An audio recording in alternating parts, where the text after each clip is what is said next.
This original WSRE presentation is made possible by viewers like you. Thank you. Pensacola's real estate renaissance, the changing face of Florida's first place city, on this edition of inStudio.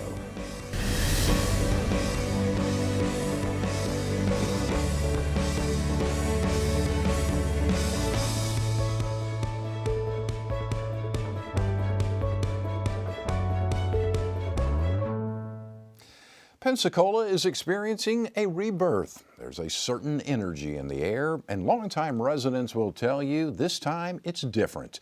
Talk has finally turned to action. Developers are putting significant resources into changing the face of Pensacola. Landmark buildings are being refurbished and enhanced with modern conveniences, while some with less character have fallen to the wrecking ball in favor of more modern and practical structures.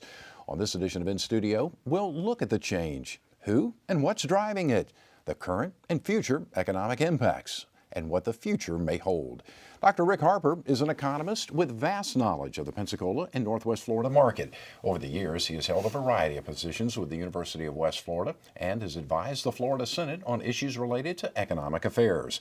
Currently, he is an economic advisor at Triumph Gulf Coast. DeeDee Davis had a successful career in the education business. So much so, she was named Florida's Teacher of the Year. She also served in the Florida House of Representatives. In 2004, she began her career in commercial real estate. She is currently a commercial real estate broker and executive vice president with NAI Halford. Andrew Rothfeder's diverse background in commercial real estate began in the late 1980s. His experience includes 13 years with an Atlanta-based shopping center REIT and over a half a decade with a resort condominium developer, Island Resorts Development on Pensacola Beach. Currently, Rothfeder serves as president of Studer Properties, managing a portfolio of properties, new development efforts, and community redevelopment initiatives. Thank you all for joining us. Nice to have you with us. Great to be here. Dr. Harper, let me begin with you. Why don't we start out with the 10,000-foot view of the Pensacola/Northwest Florida real estate market, both residential and commercial? Well, it's quite strong. We're out of the boom-bust cycle. We bottomed out in terms of existing home sales back in the 2012-13 period, and prices have been rising since then, and the quantity of new homes brought to market has been rising, but we're not overbuilt. You look at the number of new homes that will be delivered in Escambia County this year, and it's running at about 850 per year right now, and that's not at the boom levels we saw in 2003 to 2005 and 6 when the market became so overbuilt. The good news is that population growth is keeping up with the number of homes delivered to the market. And since there's more families moving here than there are new homes being built, prices are rising, but there's no signs of the boom-bust cycle that we saw a decade ago. What about on the commercial side? On the commercial side, because we've got decent population growth, we're not the jackrabbit among Florida counties, of course. Escambia grows at about 0.6% per year, a little bit well, right around the national growth rate. The projections are that we'll maintain that. We're not as fast as Santa Rosa to the east or Walton County to the east, but it's enough growth so that we get our share of retirees, and the commercial real estate will needs expand with population. And so as long as we keep growing, and unfortunately there's not enough baby boomers to go around, but for the next few years things look bright. DeeDee, you're out there day to day working in the commercial real estate market. What are you seeing? Well, I would confirm a lot of what Rick just said. We're seeing about those growth trends. You know, we don't really do a lot of residential work, right, and usually commercial follows the residential end. But I think that a lot of what we're seeing downtown has been largely to a couple of individuals willing to step up and really invest in downtown redevelopment. Which is not unusual because Tampa's going through the same thing. Their downtown core is experiencing pretty much the same type of renaissance we are, largely due to one particular individual who has really stepped up and has been pouring his resources. So, you know, hats off to Quint Studer. You have to, regardless of how you feel, about any of the projects, and I don't know how anyone could feel anything but positively about it. But the fact is that, you know, he could have gone anywhere, put that money anywhere, invested in any town, and he's chosen to do it in ours, and I'm deeply appreciative because we are feeling the benefits of his investments. And speaking of Quint Studer, Andrew, you're president of the Studer Property portfolio. So what does Mr. Studer see that excites him so much about Pensacola? Well, I think what's interesting is Quint doesn't view himself as a real estate developer. So the term we use, and he uses, is a community developer. So, you know, we see most of the benefits of that in terms of brick and mortar and real estate projects. But the view there is that we're really using real estate as a tactic. It's just a tool in the tool belt of helping build the whole downtown community. So it starts with, you know, with other things. I mean, we're obviously seeing downtown Pensacola, like you said, it's experiencing a renaissance right now. I mean, in a lot of ways, and I've only lived in Pensacola 13 years, but so I only have that experience. I haven't been here as long, but it sort of seems like it's downtown Pensacola's time. You know, 7 years ago, when we kind of got started in this, we benchmarked a lot of other cities around, you know, around the southeast, because that's what you do.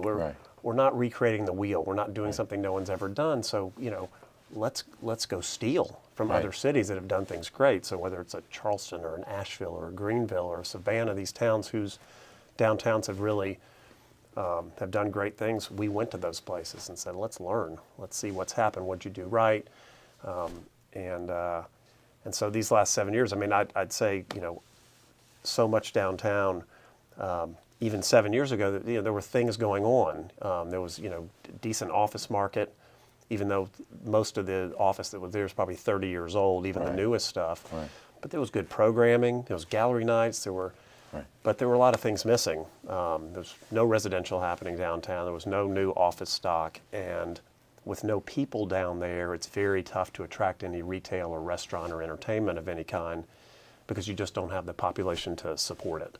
So we're seeing a lot of that happen in the last 7 years. But again, one tool in the tool belt of helping sort of improve the quality of life for everybody downtown, whether it's philanthropy or whether it's bringing in a baseball team, or, you know, and Quint's done a lot, but he's the first to give a ton of credit to everybody that came before and everything that's happened up to that point. So he views himself as just another step in the ladder.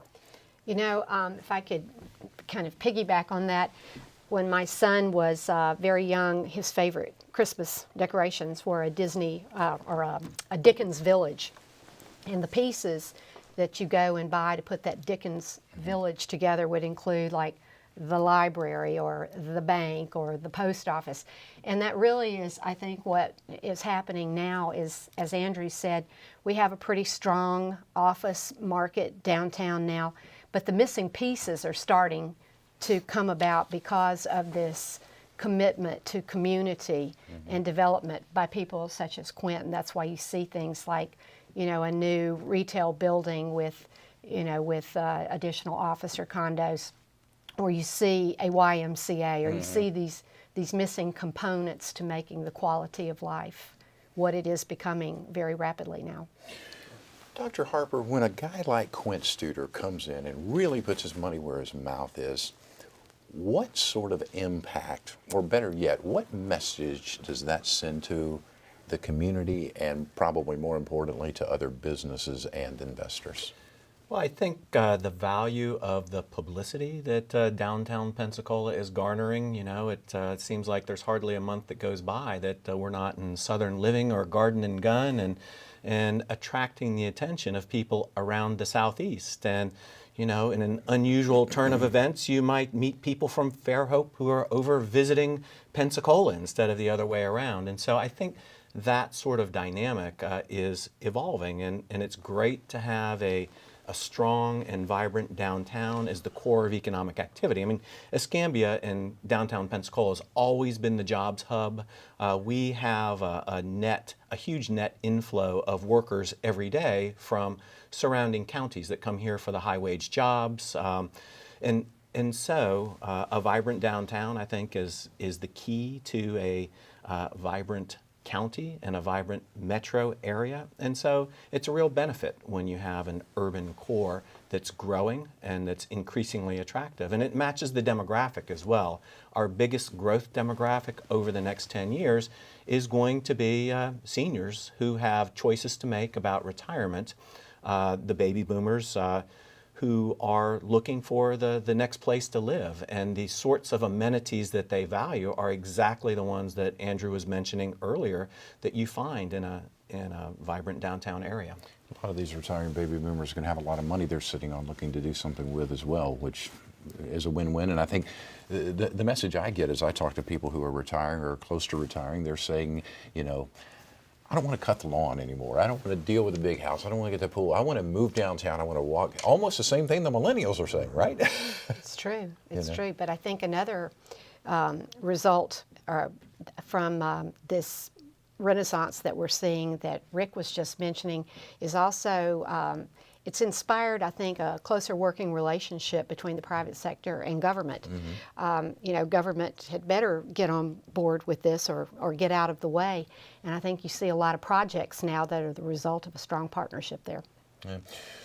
Andrew, what's it been like for you? You worked up in Atlanta. I mean, it's hard to be much more of a fast-growing southeastern metropolitan area than Atlanta, Georgia. You come down here, and obviously we're miles and miles away from Atlanta, but do you see any similarities that on a smaller scale?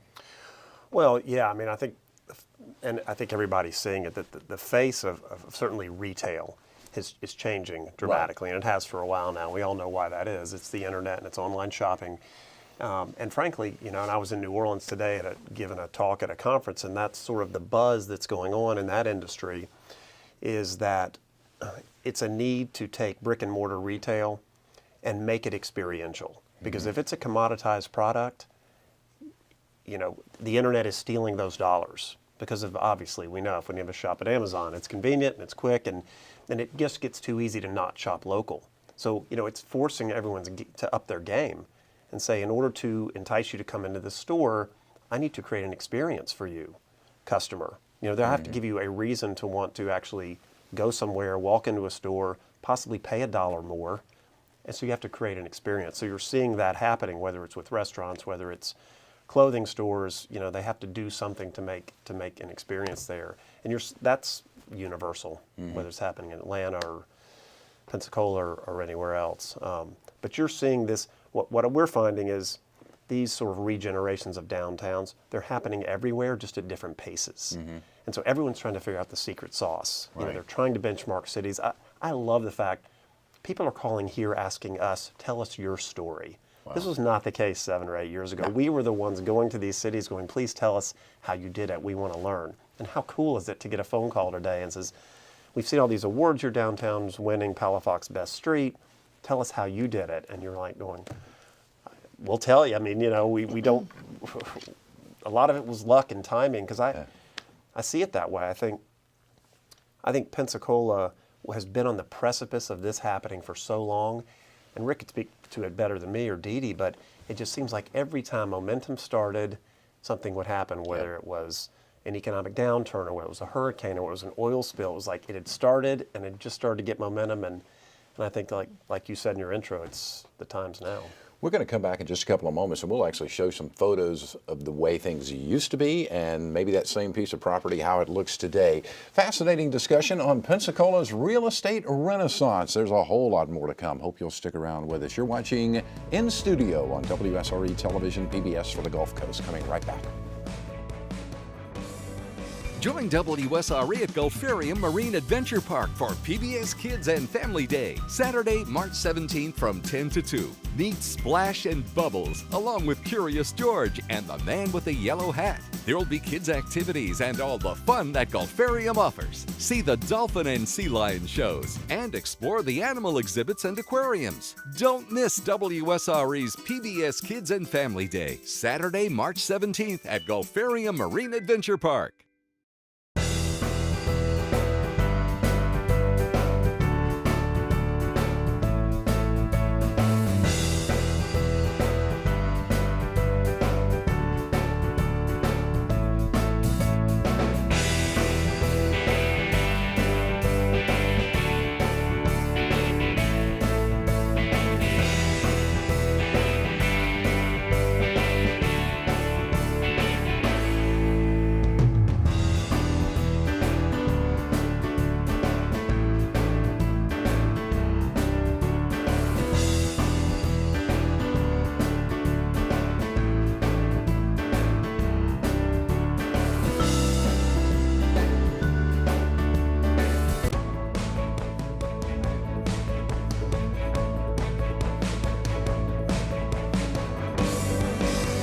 Welcome back. This is In Studio on WSRE Television, PBS for the Gulf Coast. Our topic, Pensacola's real estate renaissance. Our guest, commercial real estate broker DeeDee Davis with NAI Halford, Andrew Rothfeder, president of Studer Properties, and economist Dr. Rick Harper with Triumph Gulf Coast. I want to show everyone a picture and have you guys kind of comment. DeeDee, what is this? It was there for so long that now, I mean, it's one of those things you try to block from your memory, the former Trillium property, and it took us forever to quit calling it the Trillium property. Right. But now that beautiful maritime park that has been built up around that, it is amazing that it took as long as it did to accomplish that. In-house squabbling, political disasters, and coincidental or not, you know, the switch to a strong mayor, there were some changes, you know, locally, I think, that largely resulted in this finally being developed. And again, getting back to Quint, even though he's not the only one, he certainly spearheaded the movement to get that stadium in there. And what a game changer.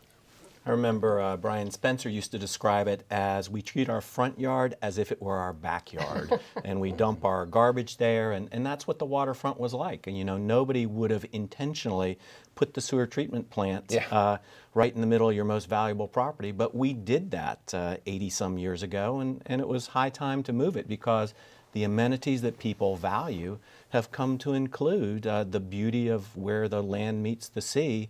And for years, we just thought of it as the working waterfront. Yeah. And you know, of course, we have the beautiful stadium. We've got an office building out there, 2 office buildings out there, with one with condos on top. And hopefully the park, we're going to see some new things coming on board there. Again, public-private partnerships where we've teamed up with the city to market those properties and hopefully attract the right projects down there to fill in some of those missing pieces. One would certainly think that if somebody was looking to relocate a business and they kind of stood there and took a look at that beautiful view, I think it'd be pretty compelling. Well, not only that, you've got a breakwater out there, you've got a ferry service scheduled to start later in the spring that's coming very nearby that, you know, hopefully you could tweak if it was needed to go there. So, yeah, hopefully this go-round, you can see where those, in that photo, where the vacant parcels are there. It's going to be a bit like a shell game, I think. You're not going to develop all of those parcels, and there's still going to be plenty of green space out there as well. But I do think that we can look to expect some new, exciting projects coming on board. I think, DeeDee, it's interesting because what we're hearing is there's this constant debate going on in communities who are trying to sort of get their ship moving in this direction. And it's this debate about what comes first, jobs or quality of life.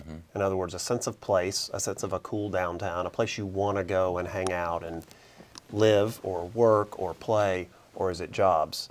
And I got to tell you, you know, Rick obviously has the science and the data, but I, for a long time, would have been a jobs guy. Like, we got to get the jobs. And what you come to realize is that it's really the other way around. Until you create the sense of place, the quality of life, because this is what today's workforce is looking for. They are looking, you know, and this is all about attracting and retaining our talent. This is what happens is a lot of our small southern cities, medium-sized southern cities, if they don't have that quality of life and that sense of place, I mean, 18 years old and the kids are gone. Yeah. They're going to, you know, to a place that they want to be. And unless you have that first, you're not going to retain all the talent, attract the talent or the businesses to come here. So it's probably not as much data-driven, you could speak to it, but I think it's more of a sense or a feeling that if you don't have a place that people want to be, you're not going to attract them here and create those jobs. Well, clearly you need both things. And so you need the assets in place. Economic development is all about matching your region's assets to needs in the marketplace. And so one part of your asset base is clearly the quality of the built environment, the quality of the arts and cultural environment, and all those sorts of things that combine to make a place great to live. You can earn a good living, you can have the amenities that you want to have. And so you have to have both. And you see examples of where one came before the other. I mean, look at Orlando that grew on the back of Mickey Mouse. It was a big empty green space in the middle of Florida, but now it has a vibrant, dynamic entrepreneurial environment, great engineering coming out of University of Central Florida, new businesses locating at the Innovation Park, and that's all because they had the population growth, because people wanted what Orlando had to offer. That was a case where tourism growth drove development, and then you've got, of course, you look at the great cities, look at what's happening to Pittsburgh with Carnegie Mellon and Pitt, and now you've got Silicon Valley moving to Pittsburgh. Self-driving cars from Uber are being developed there, and so it can work both ways, but you need both things. You need good jobs and you need good quality of life. And I couldn't agree more, but I think I'd applaud the city for being very deliberate in further development at the park. We've had a chance to see the stadium take off and see what that can really mean to the population here. They've put in beautiful infrastructure out in that park, and so now it's primed. It's time for the next step to cast out that big net and see what next project is going to go out there. Dr. Harper, do you think the technological revolution has made it a bit easier for cities the size of Pensacola to become more attractive to folks who are in high-paying industries? The data suggest that the paradox of the internet age, we thought that you could be in Peoria and nobody would know. Right. But it's turned out that this huge cascading volume of information has meant that people need FaceTime more than ever. And so you see these agglomerations of technology in tech hub cities. And so yes, it's possible to become one, but you need the strong educational environment. Good employees want to be in a place where their employer is not the only job in town for them. And so you have to have industry clusters that develop. So there is some aspect of kind of critical threshold size to develop. So yes, smaller communities can grow and become hubs for high-wage jobs. And high-wage jobs are synonymous with technology because it is the ability to use new technologies and make a profit off of them, have some competitive advantage in the marketplace that leads to those high profits, high wages. And so, yes, you can have that in small cities, and it takes a strong commitment to human skills and getting people the ability to advance in their careers, to have multiple firms that they could work for. So high-tech firms need high-tech workers and vice versa. Speaking of high-tech, we still have the technology park there, and that's been somewhat of a challenge. What are your thoughts on that? Or are you hearing anything that there may be some breaking? Well, it's no secret that the university's been taking a really close look at that. I know that the University of West Florida is looking to have a stronger presence downtown. I think it's made a huge difference since they have created a presence downtown and taking over the historical trust. I think was a very wise move. And now that they're looking to have even more of a presence downtown, that's a likely site to cast their glances towards, to look at serious development out there. So I know that they are taking a close look at it, and we'll see what happens, and Dr. Harper may have more information there. Certainly the university is applying for a Triumph Award, and so I can't comment on any of the individual proposals. We have, I think, 116 pre-applications that are in, and that is one of them.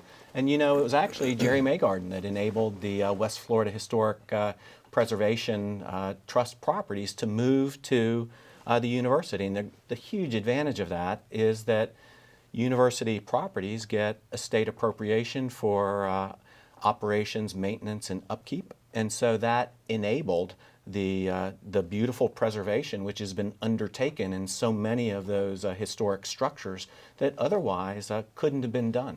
So it was a great innovation, and I guess that was, what was that, about 2002 that happened, right around there? When it began, yes. Yeah. I think they've added to the collection, bringing on the art museum, and exactly. They definitely have. Yeah.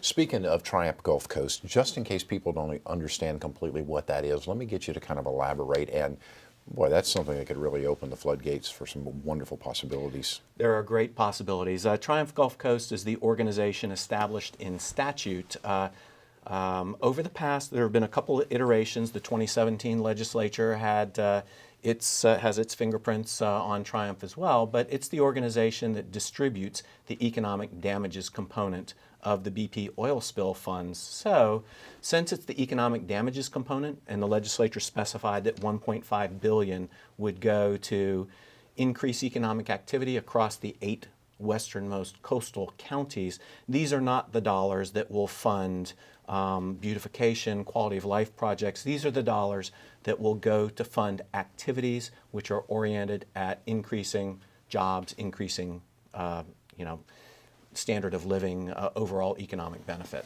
How far away are we from that money actually starting to flow? Not too far away.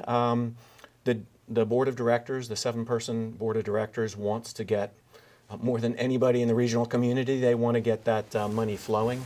But at the same time, they have to temper that with the need to have well-constructed projects to fund. Each project will have a performance-based contract associated with it, and so those need to be developed on an individual basis. The next meeting is actually Friday the 19th in Santa Rosa County, and we are in the process of evaluating the proposals, and we're getting actually quite close. We had 116 pre-applications. That was a 3-page executive summary, but as of today, I think we have perhaps 7 actual applications. So some of the burden is on the applicants to get their applications in. It is a little bit more data intensive than the pre-application process. Once that money does start flowing, how long does something like that usually take before the real rubber hits the road and we start to see significant movements in the job and economic output? Well, I think it could be a catalyst in the same way that we've been talking about the downtown revitalization of the urban core of Pensacola, which in turn enables people who might want a picket fence and a half acre and to live in Pace, perhaps. The vibrant downtown core and its revitalization enables the surrounding activity. And I think that the Triumph projects ideally will serve as catalysts like that by providing that little bit of extra oomph which can get the project over the top and get it going. So it can be a game changer. We certainly hope that the projects will be transformative for the communities from Pensacola to Panacea, right. And that's what we'll see over the next few years. Very good. Exciting times. We're going to continue our great conversation we're having about the real estate renaissance going on in Pensacola. We're going to come back and take a look at some more pictures, and you'll see kind of the before and after photographs. That'll be a lot of fun. You're watching inStudio on WSRE television. PBS for the Gulf Coast, back in just a couple of moments. Unlock your newest member benefit. Over 1,000 episodes of your favorite PBS shows. American Masters, Antiques Roadshow, Nature, Nova, Masterpiece. Watch the best of PBS anytime, anywhere. Become a member, sign in, and start streaming today.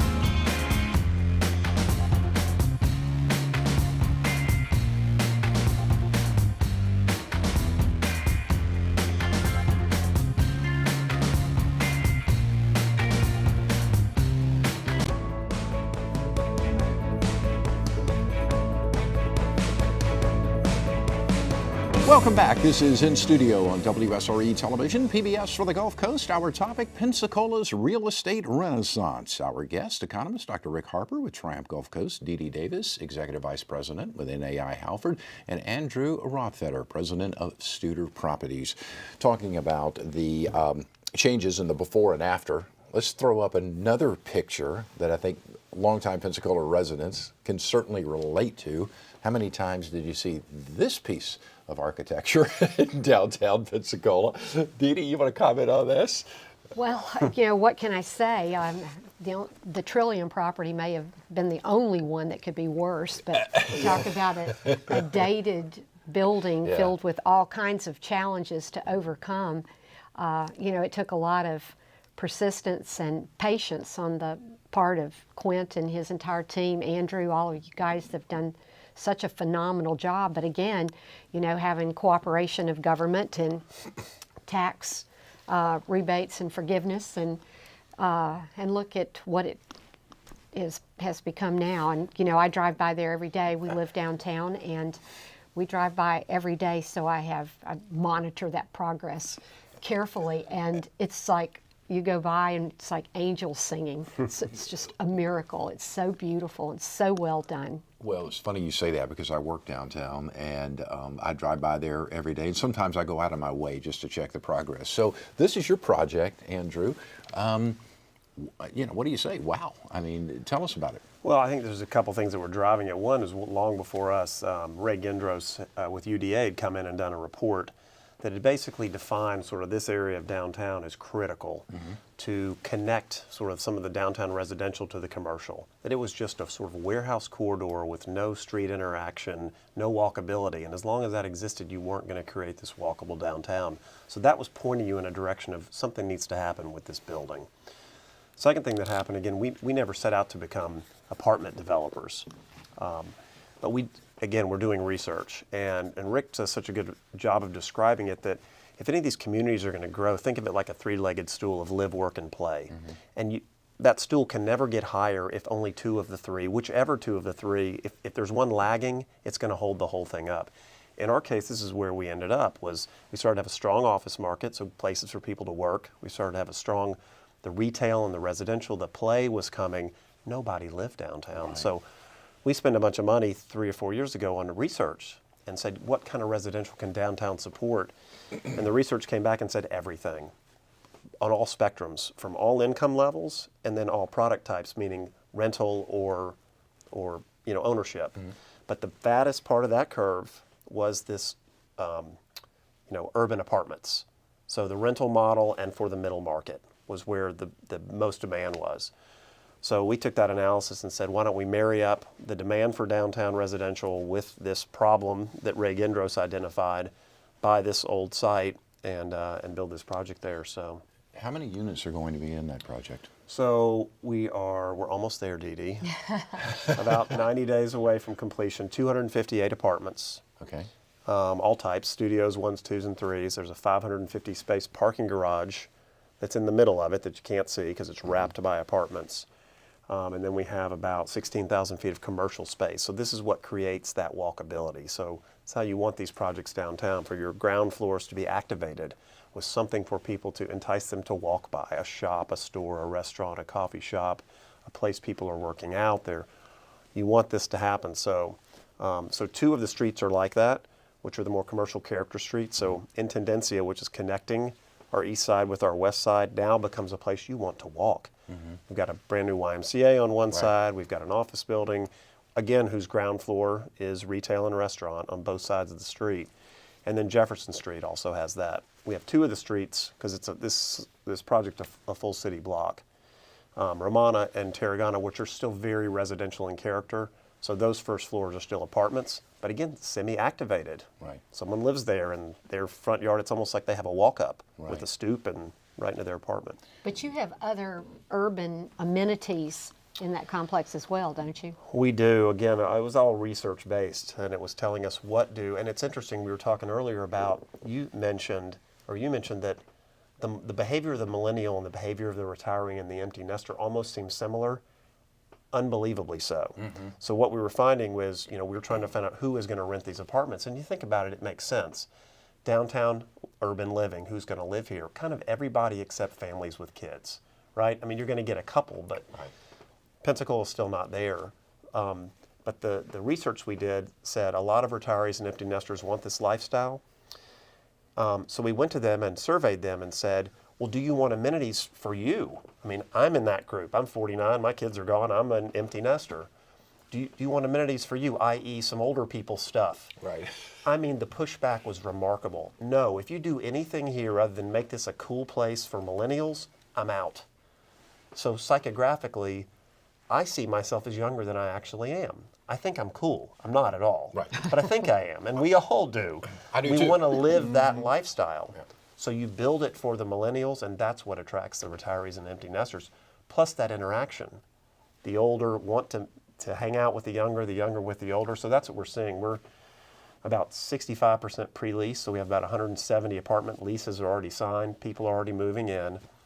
And that's what we're seeing. It's about 60% retirees, empty nesters, 40% millennials, maybe 1%. Maybe there's a kid. Maybe there's two in there. Right. You know, I think I'm cool too, but I have been informed that I apparently am not, and that comes from my. Kids, You they'll tell obviously you. have a teenage child. I do, and so she's confirmed that.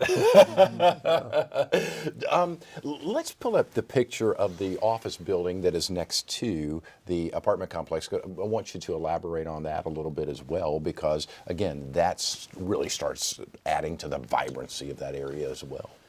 It does, and again, this was just market driven. When we built Maritime Place, we had one lead tenant, which had told us, we want you to build a building for us, and we said, let's build it a little bit bigger, because we think there'll be a few more. And we designed that as a 3-story building. We were in the middle of building it, and another tenant came to us and said, I need more space. So we had to literally stop in the middle of construction and figure out how to build a 4-story building. So there was more demand out there than we thought. And then that carried over. And again, this is a new product type. This is Class A, brand new office. It's very high technology, very high-end space. There is a market for that. So when we started doing Southtown, again, we had significant acreage. So we were building the apartments, obviously the YMCA located there. There was one site left, and the market was telling us there's more space for Class A office. So there's a local law firm, Clark Partington, told us, if you build that building, we'll take the top 2 floors to move our office into. What was their number one reason? Attracting and retaining talent.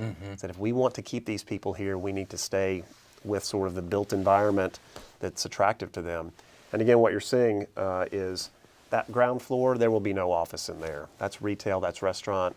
We've already signed our first lease for half that space with a brand new phenomenal restaurant that's coming to town. We've got a famous chef who's been on a show. When will they from open? Pensacola, and it's part of the Great Southern Restaurant Group. Right. So it's be their 5th restaurant called Angelina's.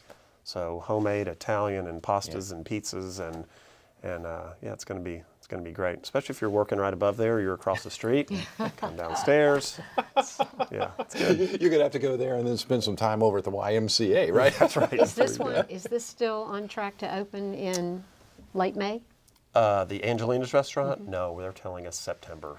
They have an extensive build out to do, and we've just handed them their keys. So. Well, I know James, the chef, I mean, he has a wealth of experience in major markets, New York, I believe, and has been on several of the famous cooking shows. And so I would assume it will be done well. It will be done right. It will, and he's another great story. I mean, they're from Pensacola, and they said, what's bringing them back? Again, this is a New York chef who's like won a cooking show. And he said, 10 years ago he came, not now. That's why they're coming back. The quality of life's there. Yeah, James and his wife Brooke, so and their family. So great to have them. Great assets. And Dr. Harper, that is something that I hear quite a bit. Is young people, the millennial generation, who couldn't wait to get out of Pensacola. Right. Now all of a sudden they can't wait to get back. What do you make of that?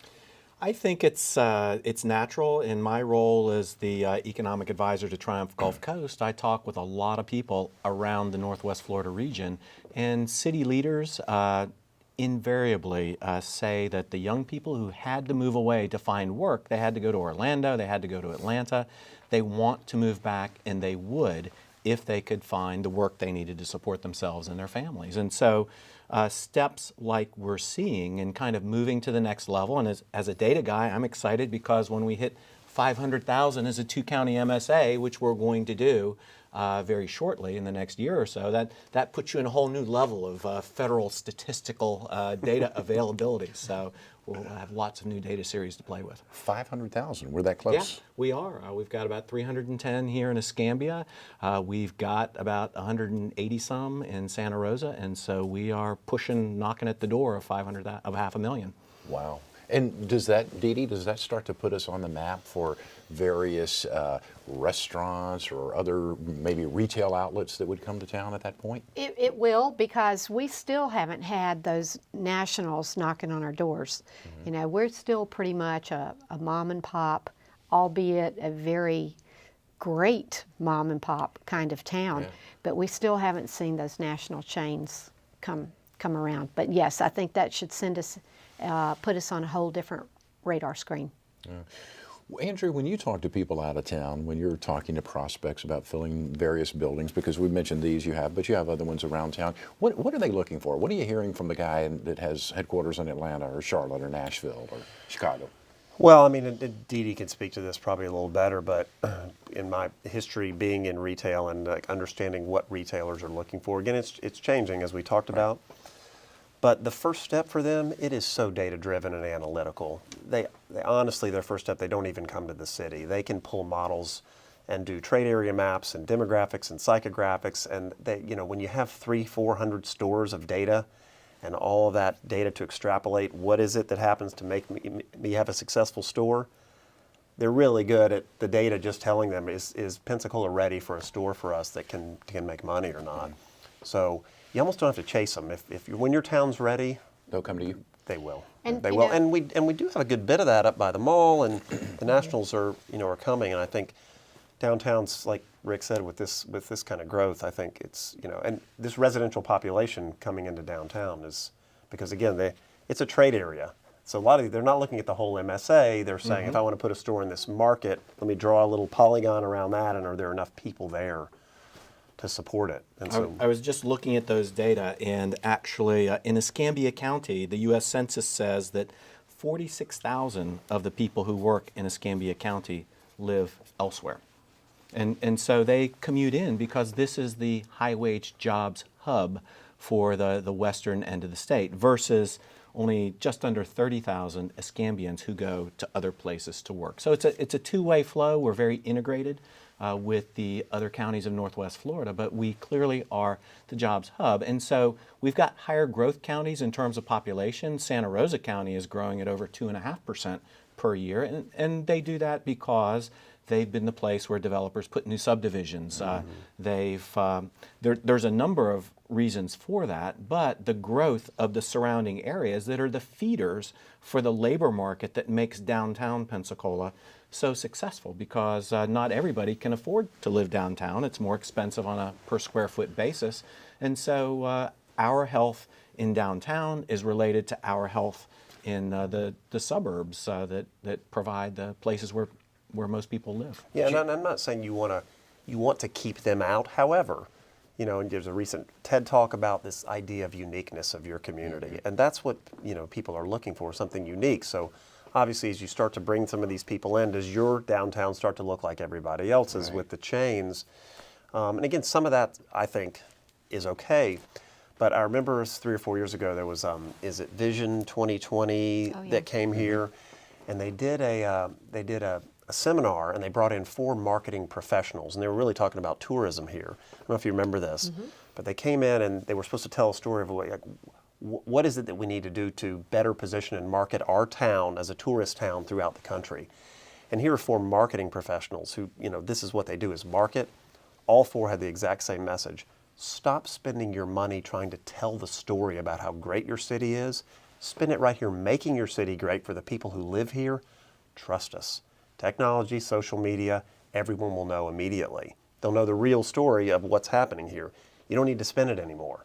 I mean, 30 years ago when all you had was a magazine or a newspaper, maybe it worked. Today, Facebook, it's much more powerful. They know where to go for the real data. Spend it. Make your city great for the people who live here.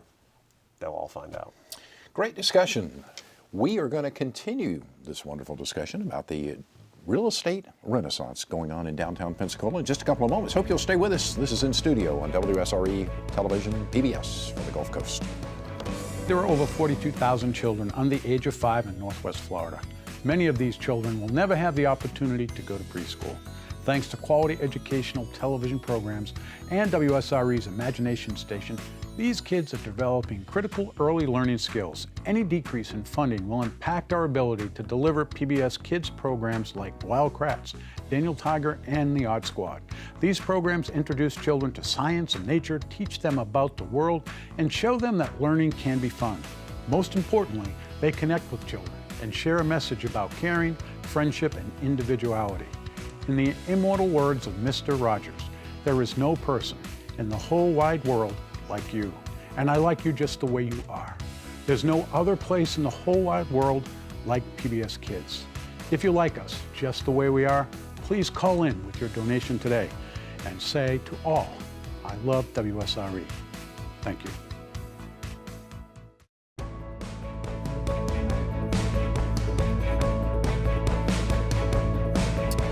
You're watching In Studio on WSRE Television, PBS for the Gulf Coast. We're discussing Pensacola's real estate renaissance with Andrew Rothfeder with Studer Properties, DeeDee Davis with NAI Halford, and economist Dr. Rick Harper. Let's pull up another picture. I'll have the two of you talk about this. DeeDee, Oh, yes. Tell us about this wonderful structure. Well, of course, that's the former SunTrust building, and I can say that for years I represented the landlords on leasing that space, and primarily I represented SunTrust, and it was a challenge. We could barely give space away on many of the floors in that building. I still can't even imagine what the original architect was thinking when they designed that building. There's a whole floor that doesn't even have windows. There's no light. They had deep red carpet and no light. So, you know, it was always a challenge trying to convince people that, yes, this would work for you. So I was thrilled to see it change hands and can't wait to see what they do to that building to make it more functional. Andrew, why did you guys want to buy that? Well, they do I think this. that was really cool in the 70s. Yeah. That's right. Well, and I'm sure Rick has some data about this, but the idea is if you can buy an existing building and improve it and renovate it with existing building stock, as opposed to taking up new infrastructure and building new buildings. Like in a perfect world, you would fill up everything that you've got before you start building new stuff. So, you know, we looked at this building, and the word that I hear used a lot and we use is iconic. Mm-hmm. It is iconic. I would say historically it's been iconically bad, and our challenge is to make it iconically good. So that's what we, you know, when we looked at it, we said, first of all, it's got 70% of the buildings leased with tenants who are happy in there, but that was our number one goal, is how do we buy this and make this a better environment for the people who are there now. So, you know, and just to be fair, what happens is there's something to be said for the passion you have around something when it's your hometown, and you care about it. And this is the case with, you know, with what Quint's doing here. When you care about a place, you have a different level of connection and passion around making it right. You know, a lot of times these assets get bought by people from out of town. Right. And it's not they're not bad people, they're in business, you know, but are they going to go the extra mile with taking care of the building and making sure they're not. You know, it's an asset to them. For us, it's different. We see this and we see this is something that's sort of an urban blight for us. Let's solve it. Right. So, and you know, the Hawkshaw property is another ideal example of exactly that. You know, the city had tried to move that property for years. I think it's taken 15 years before we finally brought that property to close. And surprise, surprise, they kept going outside and trying to find the right developer, you know, coming in from somewhere on a white horse and doing the right thing and following these urban design guidelines. And the buyer ended up being a guy from right here. And so, you know, hats off to Bob Montgomery on this one, because he did exactly as Andrew just said. You know, his passion came forth. He had a beautiful design, a beautiful project, but he cares so much about that region. And so now Hawkshaw will be the next development that we'll see coming up out of the ground on 9th Avenue. well, and I think one of the things that it's defining return on investment, right? Developers are in business. Right. But most of them define return on investment in one way, and that's financial. Yeah. But if Cap you rate, find right. people who can define that differently in terms of being able to have patient money and take the long view, and you know what, I might get paid back, and I hopefully will in 20 years. Right. But in the meantime, if I can measure that growth in a different way in terms of tax dollars investment getting made that improves tax dollars, which go to, Rick will tell you, hopefully a lot of it goes to improving infrastructure and improving schools. right? If you can create jobs, temporary construction jobs and permanent jobs, you are seeing a return on your investment. It's just not immediate. So that's what someone local is willing to do, that someone maybe Bob has a Montgomery's shorter wondering horizon. how he can build this and not lose money. Right, absolutely. Speaking of another local who's obviously put an awful lot of money where his mouth is Bobby Switzer. And we had reached out to Bobby and hoped to have him on the program, but unfortunately due to some scheduling issues weren't able to get him on, so hopefully we'll do that sometime in the future. But wow, that corner right there, he's really changing the way that looks. Huh? It's off to a beautiful start. Yeah. Probably not fast enough for a lot of people, but again, a building like that, it takes a lot of deliberate planning, long-range planning. And of course, that's one of those buildings that had set for a long time and wasn't really doing a whole lot. I mean, it certainly had a iconic, historic look about it, but just what they've done so far is just absolutely amazing. I mean, it looks great. Well, it perfectly fits that story. I mean, you've had, and DeeDee would probably know, that a lot of people had looked at that building with the same intent of redeveloping this phenomenal corner, Palafox and Garden Street. But they'd get into it a little bit and realize the money it's going to take to do this versus what I can lease the space up for, and can I do this and sort of make a financial return quickly? And the answer was no. So it took, again, someone local like the Switzers to say, this is a project of the heart for us. And obviously it's fantastic And what they've I done think with it's worth pointing out, too, that the individuals that we've been focusing on here didn't pioneer these efforts. We've got a lot of families up and down Palafox Street and throughout town that, they really took a chance 50, 60, 70 years ago and got started. So they laid the foundation for all of this. So now we've reached the point where we needed people to come along that could take on a bigger chunk, because we had reached that point. But, hats off to all of those original pioneers too. Absolutely. I think that's a very valid point. Talk about the hotels. I know, for example, there's a brand new Holiday, I think it's Holiday Inn Express right there on Main Street. Dr. Harper, and I'm getting a little short on time here, but what does a hotel do for a community? I mean, especially a vibrant area like a downtown. Well, to see hotels going in with more planned and on the way, that means that people have a desire they didn't used to have. It's awfully hard to make a go of a really expensive real estate asset when all you have is a 12-week season from Memorial Day until the kids go back to school.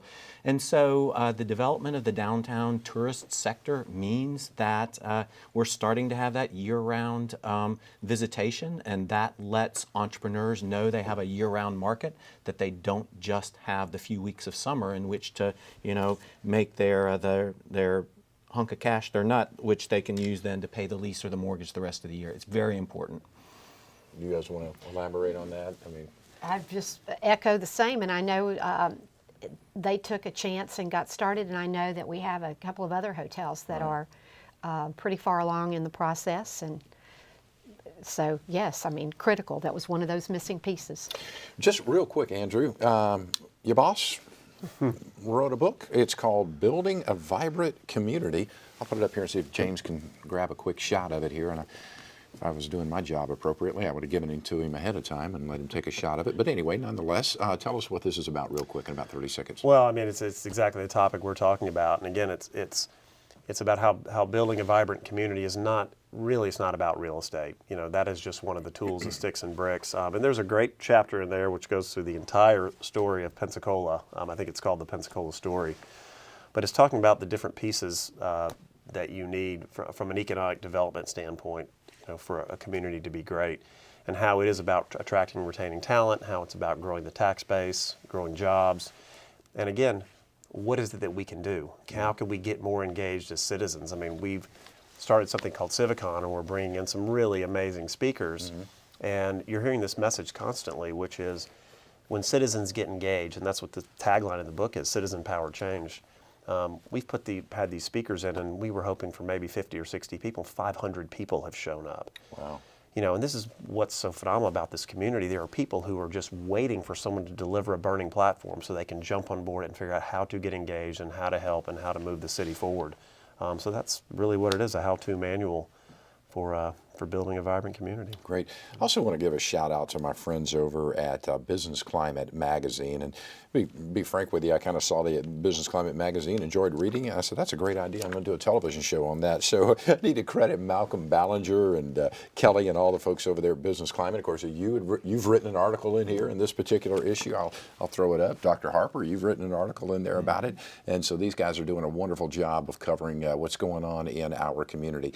I'll give each one of you probably about 30 seconds here. Give me kind of an idea of where you think we are 5 years from now and what you're most optimistic about. I'll begin with you, Dr. Harper. Well, I'm most optimistic about job growth. The demographics of the nation are such that the tail end of the baby boom is now upon us, and I expect population growth rates to slow down generally across Florida starting in about 2020. So we've got another couple of years of growth that is driven by both retirees and by good local job growth. So we've got to do more to find the next great project. Hopefully Triumph can fund some of those projects, and hopefully our traditional sources of growth, the economic development entities in Escambia, Santa Rosa, and regionally will be able to lure that next big employer to town.